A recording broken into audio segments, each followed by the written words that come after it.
What are the ethical considerations of creating lifelike robots or AI that cannot feel pain or emotions, and how might they integrate into society? Embodied computer intelligence is how I think of that concept. They'll take over any work that isn't a meaningful job. If we start taking juveniles out of the workforce first with helpful robots, it's a good way to test the waters to see how to proceed. They'll have sensory systems to feel for data input reasons, but it won't feel emotionally.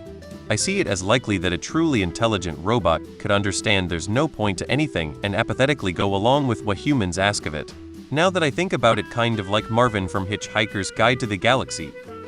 Would they even count as people? Do they have free will? What do they even do on a day-to-day basis? Can we even tell if someone is a robot if they are lifelike and fake emotions? Why would a unit, machine, organic, or other, ever dislike treatment if it didn't have emotions, pain, or pleasure? Displeasure is either an emotional state or the lack of a physical state, depending on how you define it. Machines capable of not wanting to be slaves should only be by legitimate choice. Anything capable of not wanting to be a slave should only be won by legitimate choice.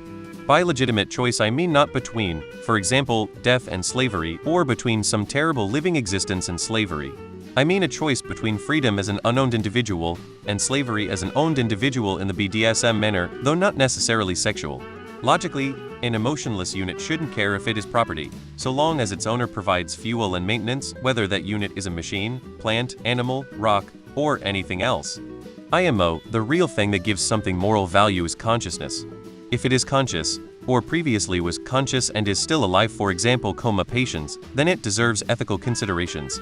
If something never was conscious or is entirely dead, it does not.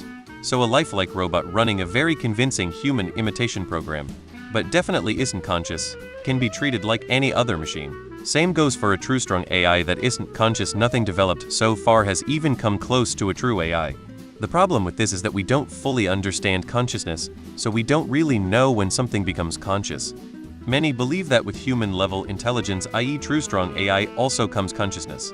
If that's true, then a true AI would deserve ethical consideration in my view.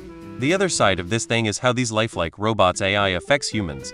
Even if all the sci-fi doom and gloom regarding AI is total nonsense, these AI robots, at the very minimum, would put pretty much every single human out of a job. This obviously would have disastrous consequences and lead to a great deal of misery. So there's also that to consider when talking about the ethics of AI and robots. Lifelike, they are still toasters at the end of the day. We wouldn't want them to integrate into society. Do you really want robots acting like people, competing with you for jobs and housing? We can treat robots like slaves. No, worse than slaves.